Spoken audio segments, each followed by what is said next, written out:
Shalom Bapak Ibu Saudara-saudara yang dikasihi Tuhan, jumpa kembali di channel YouTube saya. Kesempatan ini saya hadir lagi untuk terus bersama-sama kita saksikan kesaksian dari orang-orang yang sebelumnya tidak percaya Yesus sebagai Tuhan dan Juru Selamat, akhirnya menjadi percaya.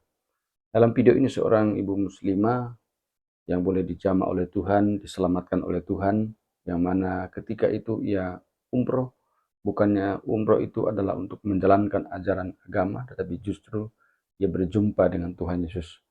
Ia lalu kemudian uh, memutuskan untuk pindah agama, tinggalkan agama lamanya dan menjadi pengikut Kristus. Luar biasa Bapak Ibu Saudara-saudara bahwa beliau boleh diselamatkan oleh Tuhan. Kita saksikan bersama-sama.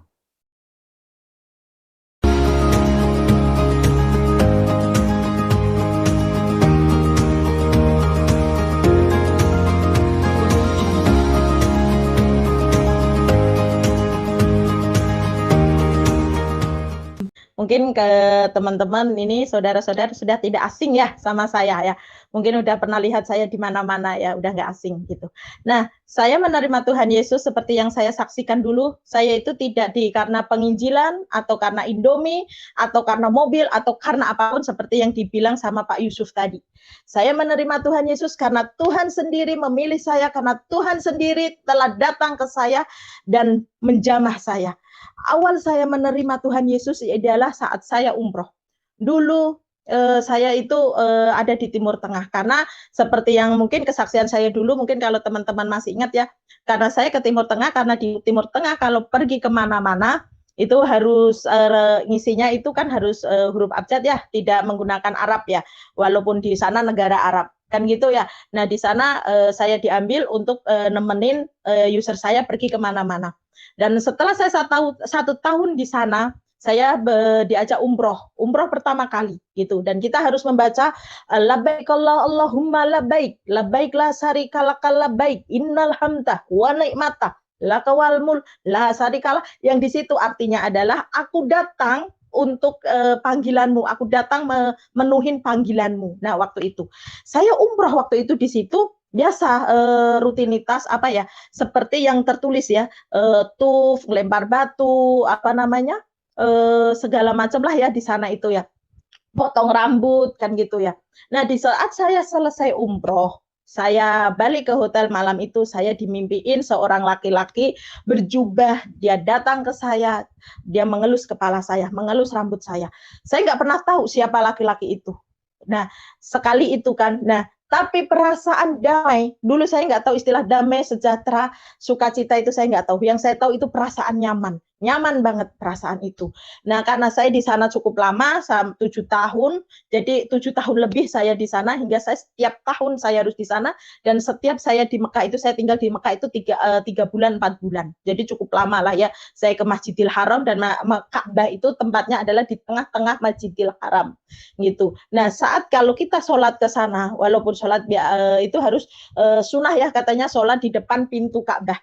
Nah, saudara tahu nggak? Saat saya di depan pintu Ka'bah, tanpa saya sadari, karena waktu itu saya masih muda, saya berdoa di depan pintu Ka'bah ini, Tuhan, ya Allah, dulu bahasanya bukan Tuhan ya, ya Allah, saya pengen ketemu laki-laki yang bikin saya nyaman kayak di mimpi saya tadi. Saya nggak paham kalau laki-laki yang di dalam itu adalah Tuhan Yesus. Laki-laki yang saya maksud itu adalah Tuhan Yesus. Saat itu saya nggak pernah tahu. Nah, setelah saya umroh, saya balik ke Indonesia, saya menikah. Setelah saya menikah, rumah tangga saya gagal karena suami saya KDRT. Saya punya 2 orang anak, cowok dan cewek, sekarang umur 10 tahun sama 7 tahun anak saya. Nah, setelah itu karena suami saya KDRT, akhirnya saya pergi, kita bercerai, saya pergi ke Singapura. Dan saya di Singapura 6 bulan, 8 bulanan lah ya, saya dimimpiin lagi seorang laki-laki yang sama. Saya bilang, apa mungkin, loh ini kan laki-laki yang datang waktu itu saat beberapa tahun yang lalu saat umroh gitu kan.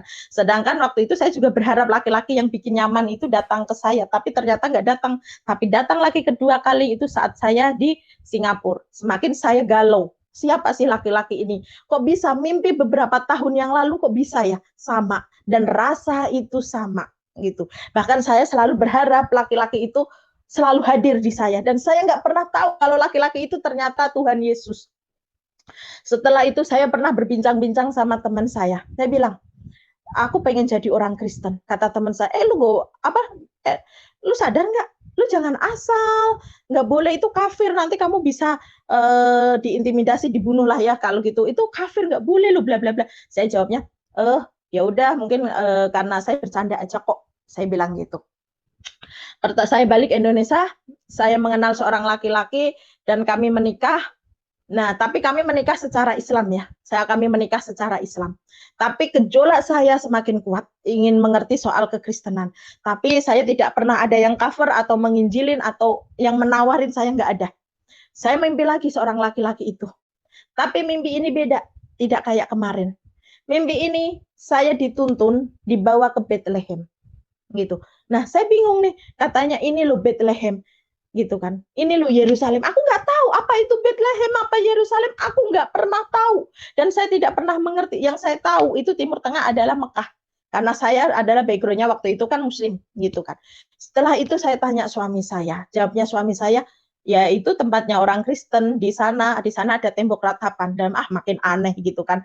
Nah waktu itu, tapi saking penasarannya saya, pernah kan waktu itu saya nyuri-nyuri baca Alkitab di suami saya itu, agar gimana caranya, saya nggak pernah tahu kalau ada Alkitab di Play Store, itu saya nggak pernah tahu. Saya nyuri-nyuri baca Alkitab sebelum suami datang, kitab itu harus kembali ke semula sesuai dengan apa namanya tempatnya semula itu, nggak jadi biar suami saya nggak pernah tahu. Dan kalau suami saya membahas soal Kristen, membahas soal Islam, saya nggak pernah terima. Saya bilang, kenapa kamu harus ngomong kayak gini? Islam itu begini loh, baik loh Islam ini waktu itu. Karena saya masih belum mau mengakuin gitu. Tapi rasa hati ini semakin bergejolak, semakin penasaran. Hingga saya saya pernah bilang saya mau ke gereja sama teman saya orang Medan juga. Katanya ya udah ayo, tapi nggak pernah berangkat. Hingga saya ketemu sama orang Nia, saya bilang juga saya mau ke gereja tante. Ya udah ayo, kapan? Hari Rabu juga ada ibadah. Saya nggak pernah tahu kalau di Kristen itu, setahu saya ibadah itu cuma hari Minggu. Saya nggak tahu istilah doa mujizat atau konseling atau apa, itu saya nggak pernah tahu. Taunya saya ibadahnya orang Kristen hari Minggu. Saya makin curiga nih, loh masa ibadah hari Rabu, ini nggak benar. Nah tapi saya selalu jawab, nanti aja, belum siap, nanti aja gitu kan. Ya udah nanti tante naik Grab atau naik motor. Aku bilang enggak lah, nanti aja dulu. Tante duluan dulu gitu, karena saya merasa kok hari Rabu ada ibadah, saya nggak pernah tahu, saudara. Setelah itu tapi saya semakin penasaran hingga akhirnya saya ketemu orang yang membawa saya ke gereja. Dan saat itu saya pernah ceritakan, saat saya masuk ke gereja itu, masuk ke gereja saya langsung nangis. Saya nggak pernah tahu kenapa saya bisa nangis, saya nggak pernah mengerti kenapa air mata itu bisa bercucuran, saya nggak pernah tahu, saudara. Tapi kalau sekarang kita paham itu urapan jamahan Roh Kudus, kalau sekarang bisa bilang gitu. Tapi waktu itu saya nggak pernah tahu. Kenapa ini mengalir terus? Kenapa ini air mata mengalir terus? Apapun yang dikatakan pendeta itu, gembala itu apa? Saya nggak pernah tahu. Dulu saya nggak pernah tahu kata-kata penggembala itu. Taunya saya pendeta. Gembala itu apa? Saya juga nggak pernah tahu. Tapi hati ini air mata itu selalu bercucuran. Hari Minggu saya waktu itu didoain dulu. Nah, didoain dulu, setelah saya didoain, saya malah makin nangis. Saking saya senangnya, saya disuruh naik jemputan, saya nggak mau, karena saya pikirannya mau cepet-cepet pulang. Saat saya bilang suami saya, abang, tadi saya ke gereja ya. Oh, udah gitu aja, muka datar, nggak apa-apa. Oh, gitu aja. Nah, setelah itu saya makin penasaran. Hari Minggu saya ke gereja, hari Selasa saya kecelakaan. Nah, mungkin dulu pernah dilihatin juga kecelakaan saya di sini. Di kesaksian saya yang pertama, saya kecelakaan. Di mana kecelakaan itu adalah banyak korbannya, banyak yang luka-luka, banyak korban-korbannya. Di situ saya kan masih menjadi seorang Muslim. Saya nggak pernah tahu Kristen itu bagaimana, dan itu pertama kali saya masuk gereja, dan saya nggak diajarin atau dikasih tahu Tuhan Yesus atau apa tuh, belum. Tapi saat kecelakaan itu, bukannya saya bilang Allahu Akbar, Allahu Akbar, Allahu Akbar, bukan. Tapi saya bilangnya, Tuhan Yesus baik, Tuhan Yesus baik, Tuhan Yesus baik. Dan saudara tahu saya selamat dari kecelakaan itu, dan saya nggak apa-apa, cuma luka sedikit di sini. Wajar, karena banyak orang yang meninggal. Padahal waktu itu, kenapa saya nggak nyebut Allahu Akbar? Kenapa yang saya sebut Tuhan Yesus itu baik? Setelah itu, saya menyatakan saya ingin dibaptis. Saat saya dibaptis, saya mengalami pendarahan 3 bulan. Saya tidak pernah berhenti dari pendarahan itu. Saya berpikir awal mulanya, oh ini datang bulan biasa, seminggu, 2 minggu, 3 minggu, 4 minggu, 1 bulan, 2 bulan, 3 bulan. nggak berhenti-berhenti. Ini apa? Sedangkan saya udah ngisi formulir. Nah, waktu itu tiba-tiba saya pernah bilang gini, Abang, sama kan waktu itu kan ada salah satu ibu angkat saya ya, yang waktu itu karena dia pekerja juga, saya bilang sama suami saya, bilang, Abang, saya nggak ke gereja dulu. Kenapa? Karena saya lagi datang bulan. Karena saya masih mengikuti keyakinan yang dulu. Kalau kita datang bulan, kita itu najis, nggak boleh masuk ke masjid, nggak boleh baca Alkitab, apa Al-Quran, nggak boleh sholat, nggak boleh nyentuh lah ya Al-Quran itu juga. Nah, saya berpikir, saya kalau datang bulan, saya juga nggak akan ke gereja dong, karena saya lagi najis posisinya. Segituin kan. Saya bilang, saya nggak gereja dulu. Kenapa? Karena saya lagi datang bulan. Saya diketawain, saudara. Tuhan saya nggak jijik, Tuhan saya mah orangnya nggak jijian, saya gituin. Tapi karena saya nggak tahu, saya bingung gitu loh. Ya udahlah, saya ke gereja, saya pakai, mungkin saya dobelin atau bagaimana caranya. Saat saya diajak salaman asar, saya masuk, loh ternyata nggak apa-apa ya, masuk, nggak ada peraturannya. Saya sukacita aja, berlaku puji-pujian, dengerin firman, sukacita gitu loh. Setelah itu, saya nggak di apa, karena saya setiap mau ditanya kapan siap dibaptisnya, saya selalu bilang nanti dulu, karena memang posisi saya lagi datang bulan. Nah, keajaiban itu, kedahsyatan Tuhan Yesus itu memang tiada duanya. Dia memang dahsyat, dia memang mukjizatnya itu nyata. Di dalam namanya pun ada kuasa. Kenapa saya bilang gitu? Saat saya udah 3 bulan, saya yakin dengan keyakinan saya waktu itu, dengan keyakinan saya yang baru, saya siap dibaptis. Tiba-tiba saya terasa mau kencing. Saat saya ke toilet, maaf ya saudara, pembalut saya bersih, nggak ada apa-apa. Saat itu juga, detik itu juga saya bilang, saya mau dibaptis saat ini juga. Saya telepon suami saya, Abang, saya mau dibaptis, karena suami saya nggak pergi ke gereja waktu itu. Jawab saya apa? Oh, ya udah, nanti kirim foto ya atau di video. Selesai, nggak ada. Asik kah, gembira kah, gimana kah? Enggak. Jawabannya, oh ya udah, nanti kirim foto ya, kirim videonya ya. Jadi saya, saudara, saya dibaptis itu cuman sama pendeta yang baptis, sama ibu yang membawa saya ke gereja itu karena dia pekerja. Sudah, nggak ada yang nemenin. Kalau orang dibaptis sukacita apa, saya nggak ada. Pokoknya saya yakin dengan iman saya, yakin dengan keyakinan saya, kalau ini keyakinan yang benar. Gitu. Nah, tapi sebelum saya memutuskan untuk dibaptis, saudara, itu mengalami dilema yang sangat-sangat luar biasa. Benar nggak ya saya menerima Tuhan Yesus? Apa nanti benar saya ini akan musyrik? Apa nanti saya akan masuk neraka? Benar nggak ya saya ini menerima keyakinan yang baru ini? Saya bilang gitu. Saya bingung apa benar, karena perang batin di sini sangat-sangat luar biasa. Mungkin para murtadin di luar sana akan mengalami hal yang sama seperti saya. Di saat kita mau memilih, di saat kita mau meyakini dengan keyakinan yang baru, karena 30 tahun lebih, 31 tahun saya di agama yang sebelumnya, tiba-tiba masuk sebuah keyakinan yang baru, pasti akan menerima di hati ini sangat gejolak, dilema yang sangat-sangat luar biasa. Benar gak sih saya ini, apa nanti aku akan salah? Belum nanti intimidasi segala macam. Tapi saya yakin, saya pokoknya yakin saat itu juga saya minta dibaptis. Bahkan waktu itu saya bilang tadi kan, saya pendarahan itu kan datang bulan 3 bulan. Aku datang bulan selama 3 bulan itu. Saya berpikir ini mungkin nggak benar kali ya, apa karena salah atau bagaimana. Tapi saya yakin, saya percaya sama keyakinan saya ini. Saya yakin mau dibaptis. Saat itu juga mujizat terjadi.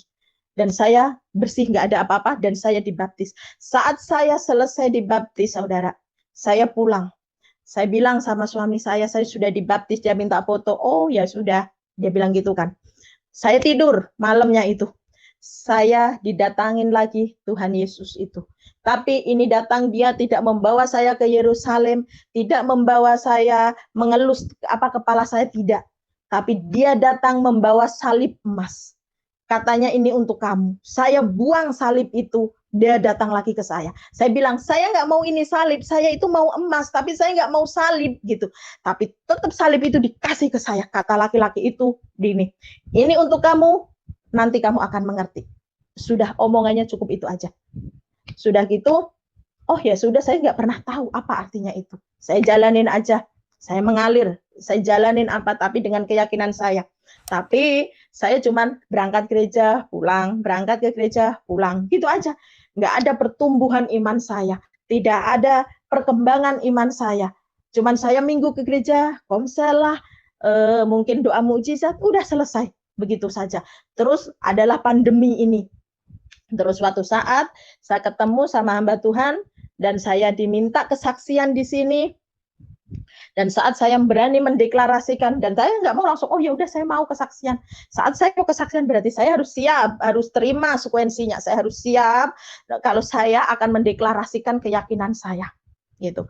Saat saya kesaksian di sini, saya udah makin berani untuk mendeklarasikan diri saya sebagai iman saya yang baru. Dengan iman saya yang baru, saya udah diberi kekuatan, keberanian untuk mendeklarasikan saya ini percaya dan yakin sama Tuhan Yesus. Saya gituin. Tapi nggak segampang itu, saudara.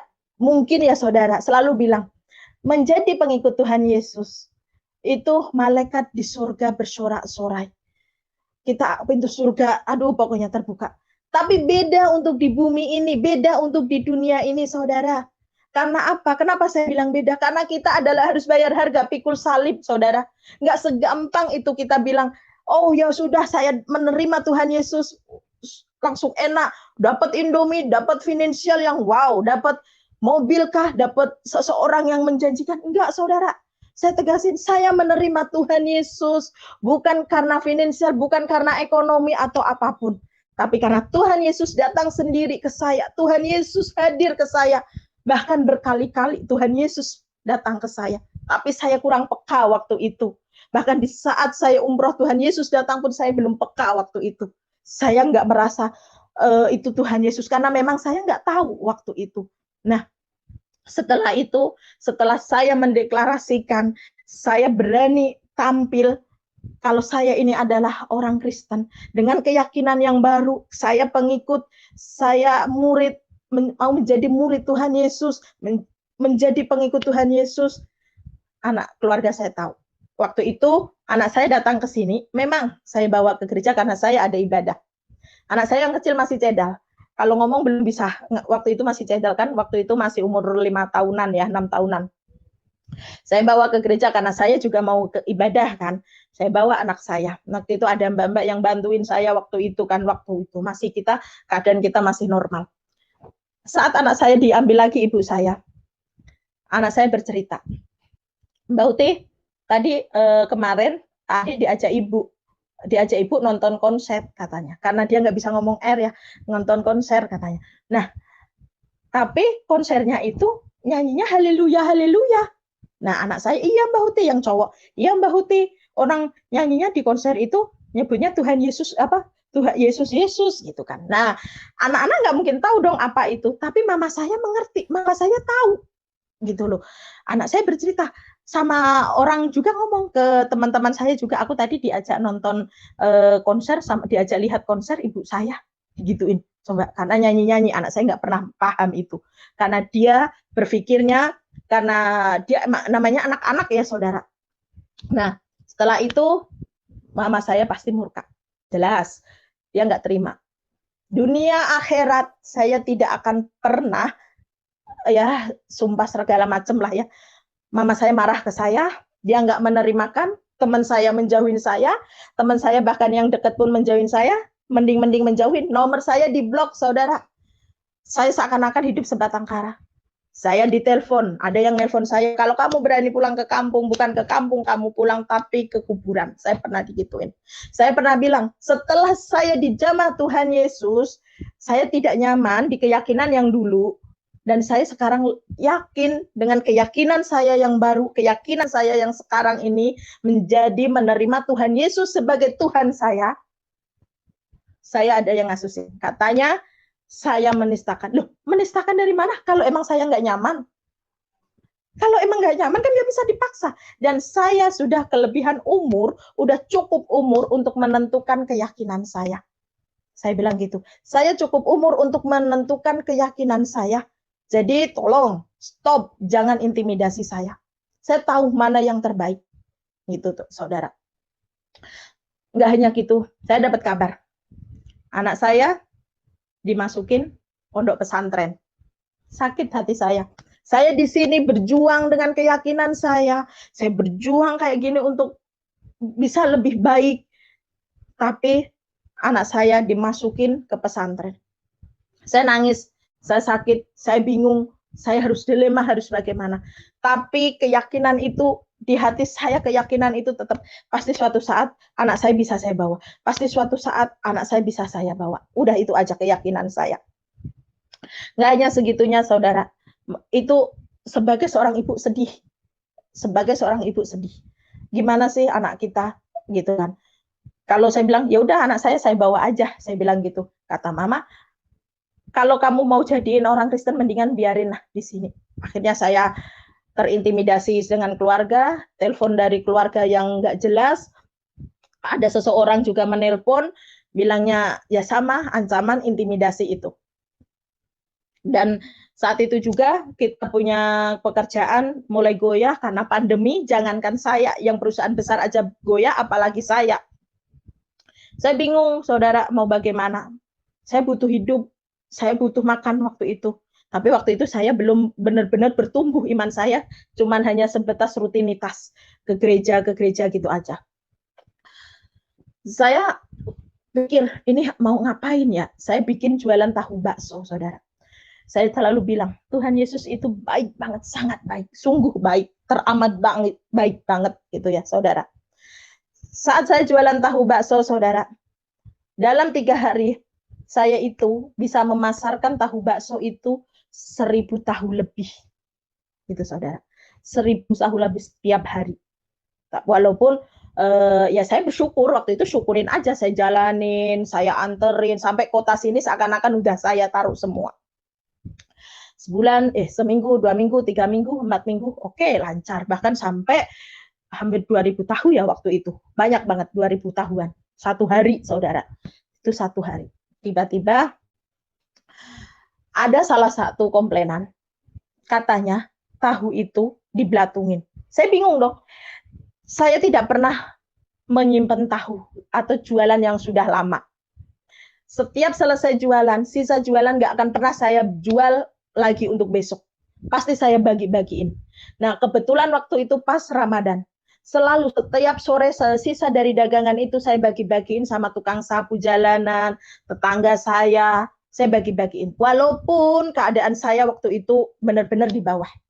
Karena pandemi kita nggak bisa apa-apa, cuman mengandalkan makan dari situ. Tapi sisa dagangan tidak pernah saya jual, selalu saya bagiin. Karena saya punya prinsip, berbagi di saat ada itu udah biasa, tapi di berbagi saat tidak ada itu sangat luar biasa. Itu prinsip saya waktu itu. Setiap hari itu. Nah, saya mikir, loh kok ada belatung? Dari mana? Pikiran saya. Saya selalu berpikir positif aja, mungkin lalat kali ya. Walaupun nggak masuk akal, 5 tumpukan nih saudara, padahal itu tertutup, ya kan? Itu tertutup.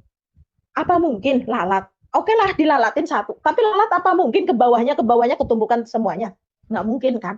Saya besoknya beli alat yang untuk ngerapetin, mau nggak mau, dapat untungan dikit. Saya berpikir untuk bayar kontrakan, tapi dalam hati saya, ya sudahlah, mungkin karena ini lebih penting dalam hati saya. Saya buat beli alat untuk menutup itu. Saya waktu itu yang di tempat yang tadi kan ibaratnya yang saya ilustrasikan itu yang tak taruh di tempat A ya. Di tempat A itu yang tadi belatung udah saya perbaikin. Nah, tapi yang di tempat B, tempat C, warung yang lain-lainnya itu nggak apa-apa gitu loh. Cuman di satu warung, sedangkan itu bikinan 1 kali bikin gitu loh saudara. Nah, sedangkan saya beli tahu ya, itu jam 12 malam. Tahu baru datang dari pabrik, keluar dari pabrik masih panas. Sampai rumah saya cuci, pasti, karena saya berpikirnya apapun yang saya jual, apapun yang itu saya jual, saya harus makan. Kalau saya nggak doyan, ngapain saya jual? Saya cuci, saya bersihin, saudara. Jam 1 malam, setengah 2 lah ya, jam 2-an gitu ya. Setelah selesai jam 1, setengah 2, jam 2 itu, kita kembali lagi ke pasar untuk ngilingin daging. Daging itu masih baru, saat difillet pun masih berdarah-darah. Nggak ada apa-apanya, semua baru, karena saya selalu bilang saya nggak mau menyimpan dan saya nggak mau pakai pengawet karena saya sendiri juga memakannya.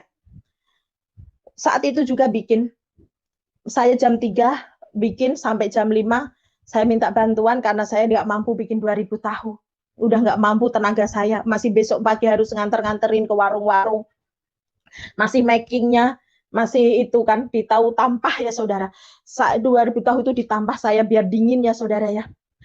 Jam 5 saya masih ngantuk, jam 5, jam 6 gitu, saya mau ngantuk kan ya. Saya packing itu tahu karena warung itu mintanya pagi semua untuk orang belanja pagi. Saya packing. Kok ada yang berjalan gitu loh saudara. Sekarang mau tanya sih saudara, mana ada sejarahnya tahu itu belatungan? Tahu itu dari apa saudara? Dari kedelai. Yang ada busuk saya percaya, tapi kalau belatungan enggak. Ayam itu di luar sehari semalam itu enggak langsung belatungan. Paling berlendir. Kalau di pasar-pasar saudara berapa hari seharian di luar enggak apa-apa gitu kan. Ya kalau udah 2 hari 3 hari saya percaya. Nah sedangkan itu udah dicampur dengan tepung, udah direbus saudara, udah dikukus. Masa sih dalam waktu berapa jam belatung?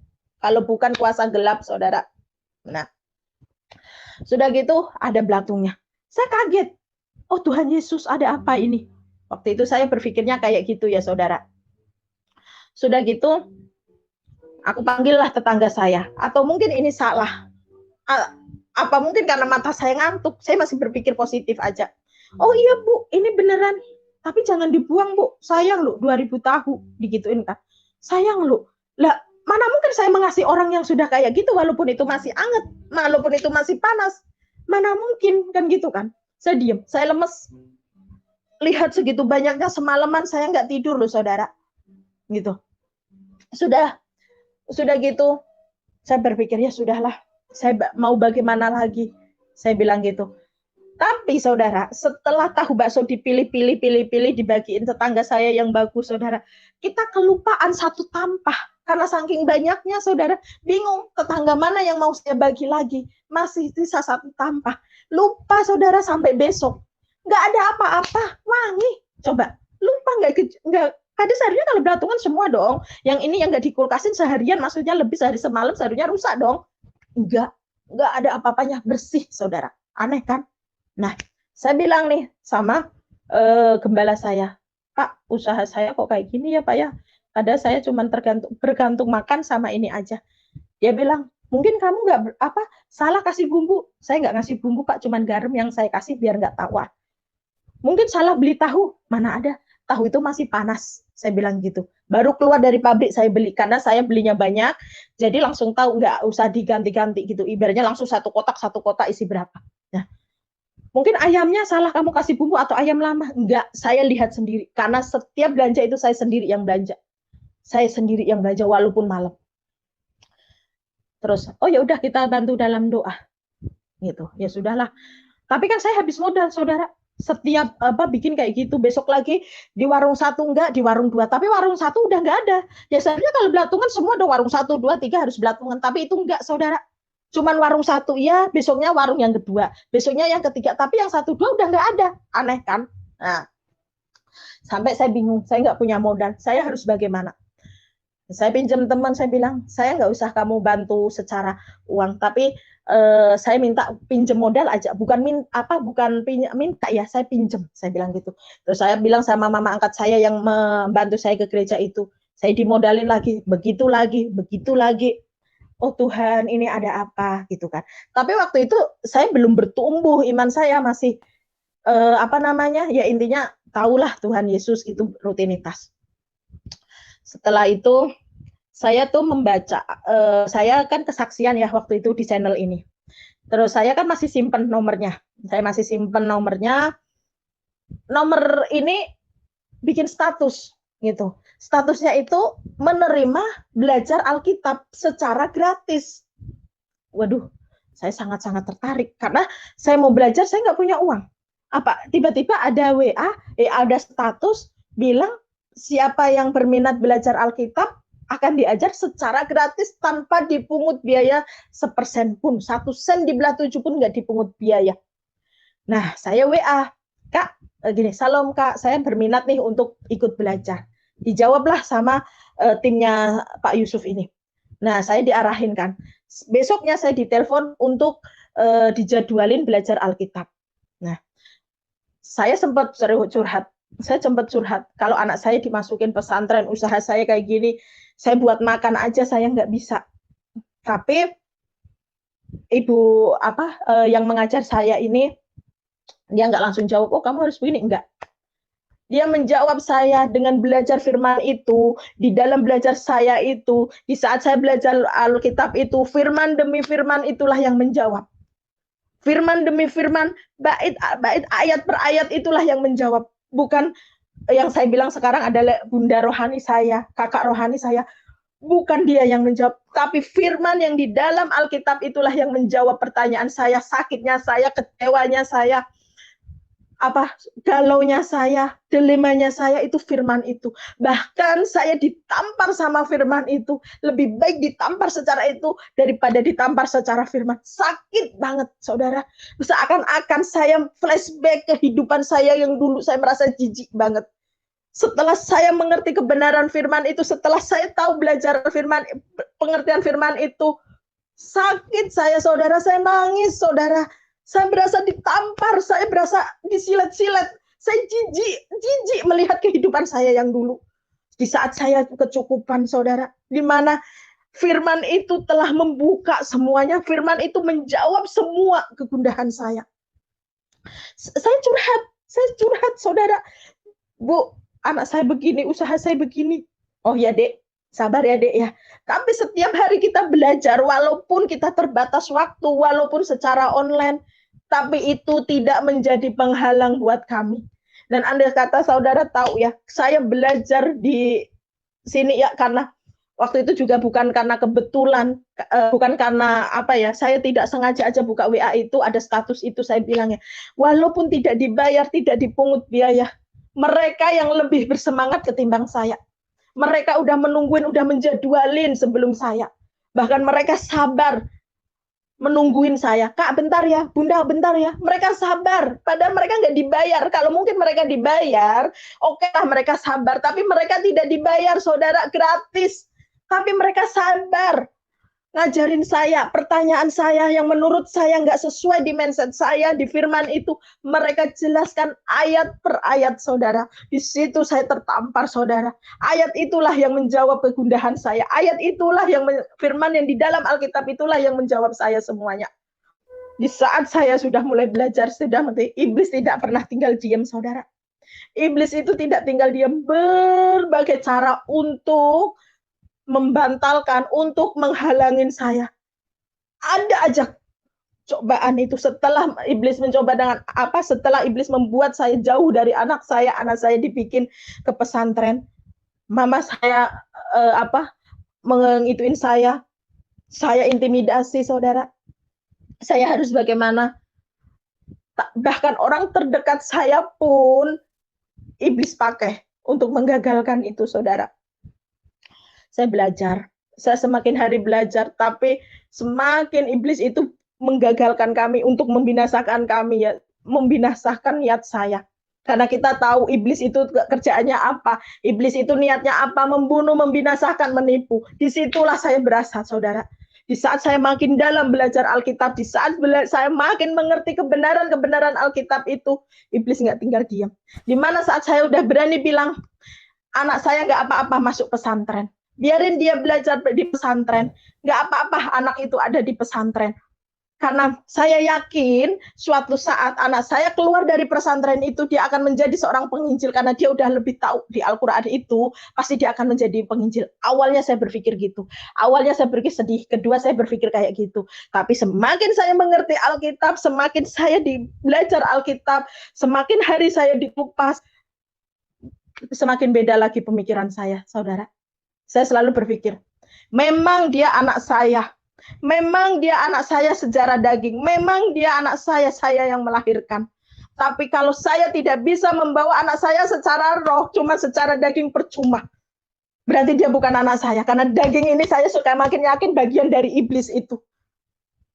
Sekarang saya berani mengambil keputusan itu. Kalau saya tidak bisa membawa anak saya secara roh, buat apa?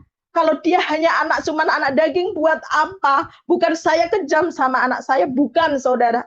Sebagai seorang ibu, saya sayang sama anak saya. Saya sedih sebagai seorang ibu. Tapi setiap saya membaca firman itu, semakin saya mengerti kalau anak itu, kalau cuman anak daging, walaupun dari saya yang melahirkan, untuk apa, saudara, kalau anak itu hanya dibuat alat iblis untuk menghalangin saya mengerti kebenaran firman ini, untuk apa? saudara.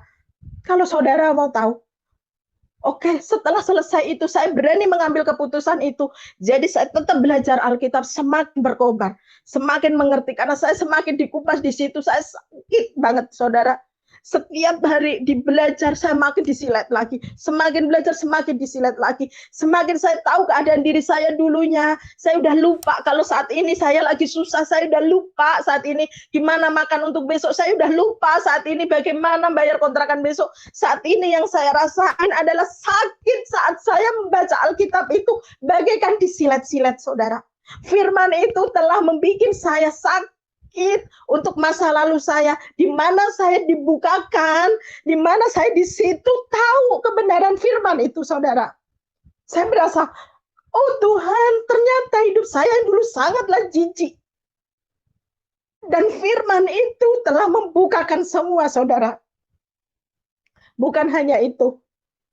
Iblis nggak tinggal diem. Bagaimana caranya dia membatalkan? Bagaimana caranya dia gagal dalam belajar firman Alkitab itu?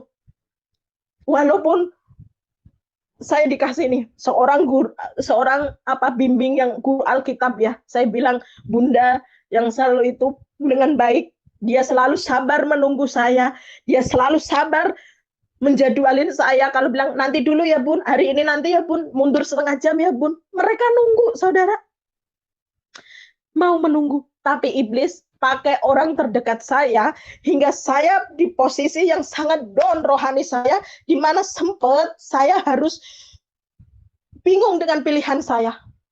Orang terdekat saya dipakai iblis untuk menggagalkan semua itu. Orang terdekat saya, iblis pasti akan memakai orang terdekat kita untuk menggagalkan semua itu. Mereka menipu iblis itu. Dia pakai orang terdekat saya, saudara. Dan sampai kita kejadian jam 3 malam, saya harus bingung. Apa saya harus mati? Aku pengen rasanya bunuh diri. Di mana saat waktu itu down. Saya benar-benar down. Rohani saya udahlah, saya bingung. Mau bagaimana saya? Saya cuma punya 3 pilihan. Saya mau pulang ke kampung, saya mau dibunuh. Ibu saya udah nggak menerima saya. Anak saya di pesantren. Saya bingung. Apa saya balik ke Muslim lagi? Ke keyakinan saya yang dulu lagi, agar saya bisa diterima lagi. Itu satu. Apa saya harus balik ke Muslim? Kedua, aku mau bunuh diri. Saya mau bunuh diri waktu itu. Saya mau bunuh diri, di mana saya bingung.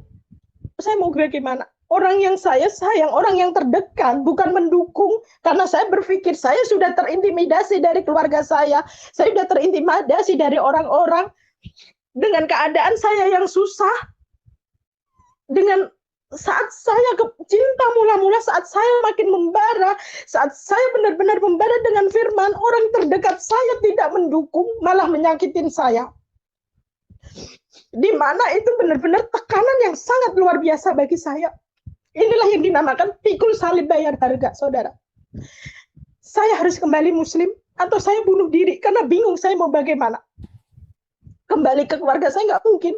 Orang terdekat saya tidak bisa saya jadiin sandaran. Saya harus bagaimana? Jam 3 malam, saudara. Atau saya tetap pertahankan iman saya dengan Tuhan Yesus ini. Saya teringat, saudara, tadi kan saya pernah bilang, saya diberi seorang laki-laki itu salib emas. Saya bilang saya nggak mau salibnya, saya mau emasnya.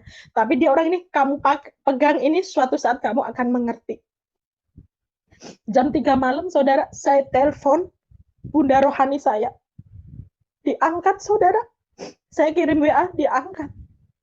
Di mana saya dinasehatin, disitulah saya kembali lagi, disitulah saya makin yakin. Saya dinasehatin, saya dikasih tahu. Dan disitulah saya makin yakin. Dia cuma bilang, inilah Dek yang namanya bayar harga, pikul salib. Di mana saat saya benar-benar down, di mana saya bingung, disitulah, saudara, iblis pinter banget untuk menipu kita. Di mana iblis itu berupaya sebaik mungkin untuk merencanakan, sebaik mungkin untuk membinasa kita, untuk menggagalkan kita. Disitulah iblis, saya bilang, sangat-sangat menipu. Dia pakai anak saya gagal, orang tua saya gagal, akhirnya dia pakai orang terdekat saya. Saya down, saudara, saya bingung mau bagaimana. Tapi di situ keajaiban, mukjizat terjadi. Ada saja Tuhan bimbing saya. Memang ibu rohani saya tidak mendampingin saya secara finansial atau secara apapun, tapi dia mendampingin saya, dia mengarahkan saya dengan firman. Dia mengarahkan saya dengan firman yang ada. Dia menasihatin saya dengan firman. Di situ iman saya semakin yakin, semakin kuat. Dan semakin saya membaca firman itu, semakin saya tersilat-silat seperti yang saya bilang tadi, saudara. Di mana saya ingat Tuhan Yesus saat menebus kita, saudara. Aku baru kayak gini aja udah sakitnya kayak gini. Kalau saudara mau tahu, mukjizat itu terjadi. Saya dipelihara.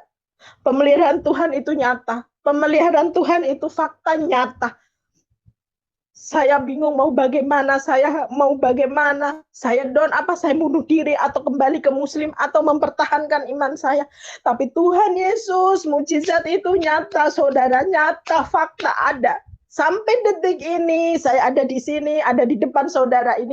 Karena siapa? Karena mukjizat itu, karena kuasa Tuhan Yesus, saudara. Kalau saudara mau tahu gimana perjalanan saya, sangat-sangat menyakitkan. Kalau saudara mau tahu kesakitan yang sangat-sangat luar biasa, tapi di situ firman itu benar-benar merubah saya. Sangat-sangat merubah saya. Saya bingung, aku harus bagaimana? Aku harus kemana?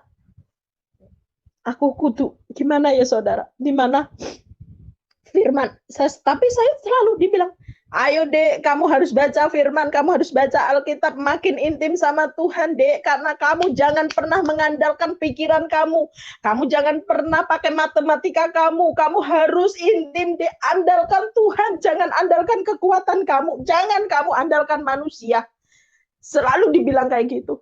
Kamu percaya Tuhan akan bimbing kamu, Tuhan akan tolong kamu Dek, selalu digituin saya. Kamu jangan pernah andalkan pikiran kamu intim deh sama Tuhan, kamu intim. Baca firman deh, baca firman. Itu yang selalu ditekankan ke saya. Saat saya selalu baca firman, kesakitan saya yang disakitin, yang iblis pakai itu semakin hilang, semakin terkikis. Siletan apa, setiap saya baca firman itu, setiap saya membaca itu, semakin kebenaran itu makin nyata. Kenapa saya harus, semakin saya menyadari kalau itu adalah iblis, saya tahu dia dipakai iblis, saya paham itu, semakin saya mengerti. Setiap hari saya belajar sama si Bunda, tapi dia nggak pernah menerima curhatan saya langsung. Oh begini, enggak. Saya nggak pernah. Tapi dia selalu tahu, kita belajar dari firman itulah yang menasehatin saya, firman itulah yang menguatkan saya, firman itulah yang membuat saya bisa seperti ini, firman itulah yang membuat saya kembali bersemangat, firman itulah yang membuat saya kembali seperti sekarang ini, yang seperti saudara lihat di depan kamera ini. Firman itulah yang bisa membuat saya kayak gini. Makanya saudara, bagi siapapun di luar sana, para murtadin di luar sana, jangan kalian sampai cuma pindah agama, pindah KTP. Baca itu firman, resapi itu firman, renungkan itu firman, respon itu firman. Karena firman itu hidup, karena firman itu nyata, firman itu hidup. Dari situlah kita akan diarahkan ke menjadi hidup yang lebih benar. Dari situlah kita akan mengerti kebenaran itu, akan mengerti. Disitulah saudara. Jadi para murtadin atau semua, maaf banget ya, orang Kristen di luar sana, ayo bangkitlah kalian, bangkitkan roh kalian, jangan kali-kali hidup kalian itu sia-sia, matikanlah, stop hidup daging kalian, ayo hiduplah dengan secara roh. Karena apa, saudara? Firman itulah yang akan menyelamatkan kita, saudara. Firman itulah hidup, bicara sama firman itu, saudara. Kalau saudara mau tahu, perjalanan saya tidak gampang, saudara. Saya seperti ini nggak gampang, saudara. Saya minta yang di luar sana, yang Kristen hanya KTP, belum lahir baru, ayo bangkit, bangun kalian. Jangan sampai hidup kalian sia-sia. Jangan sampai kalian itu hanya Kristen KTP. Sayang, saudara. Jangan cuma berteriak-teriak Tuhan, Tuhan di gereja, karena gedung gereja tidak menyelamatkan kalian, saudara. Ayo saudara, bangkitkan kalian, roh kalian, hidupkan kalian, roh kalian, saudara.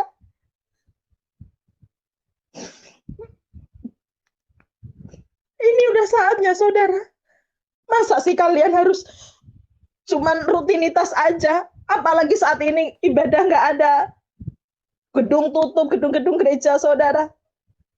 Tapi itu bukan penghalang, saudara. Saya cuma mau bilang, orang di luar sana, para murtadin di luar sana, para Islam, Kristen KTP, bangkitlah, hidupkanlah roh kalian, berilah makan roh kalian, jangan jasmani aja yang kalian kasih makan, tapi roh kalian itu harus kalian kasih makan, karena kita akan kembali dengan roh kita, bukan jasmani kita. Jasmani kita akan binasa, saudara.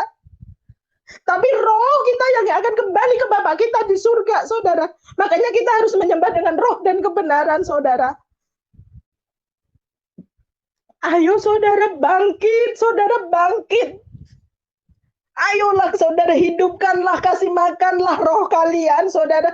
Jangan kalian di zona nyaman, apalagi saat ini pandemi, apalagi saat ini banyak virus-virus. Jangan kalian di posisi zona nyaman, saudara. Harus kembalikan roh kalian ya, saudara. Hiduplah dalam roh, saudara. Itu saja sih, saudara. Jadi saya minta para murtadin, jangan cuman kalian pindah KTP, pindah agama, tapi kalian tidak melakukan firman Tuhan, tidak merespon firman Tuhan. Begitu pula di luar sana, Kristen-Kristen yang KTP, maaf banget kalau kata-kata saya salah atau kata-kata saya menyakitkan. Ayolah kalian, hidupkan roh kalian. Kalian dari dalam rahim udah menjadi seorang Kristen, tapi jangan cuma hanya Kristen KTP, saudara. Hidupkan roh kalian, lahir baru, lakukan respon firman Tuhan, baca dan respon firman Tuhan, jangan hanya membaca dan Tuhan, karena mujizat itu akan terjadi di hidup saudara, itu karena iman kalian, karena percaya kalian akan terjadi mujizat itu. Saya yakin di luar sana, di keadaan posisi kita yang saat ini, mengharapkan mujizat datang ke kalian. Tapi kalau iman kalian nggak ada, tidak mungkin mujizat itu terjadi. Mujizat itu terjadi dari iman kalian, percaya kalian. Kalau kalian nggak percaya, kalian nggak beriman, mana mungkin mujizat itu terjadi.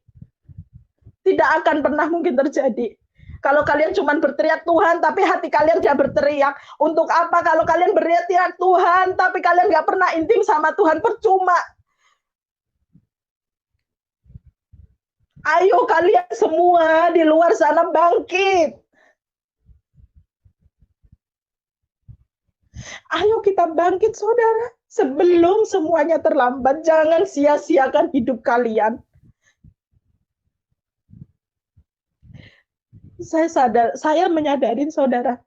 Saya menyadarin saat hidup saya sebelumnya gimana.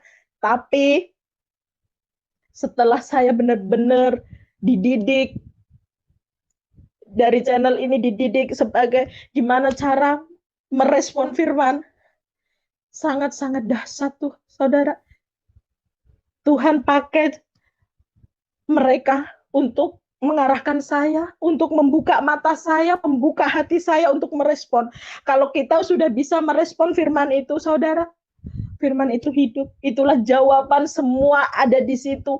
Pergumulan kita ada di situ jawabannya, saudara. Semua pergumulan itu ada di situ jawabannya, saudara. Jadi saya berharap banget orang-orang di luar sana, ayo kita bangkit. Ayo kita bangkit, jangan sia-siakan hidup kalian.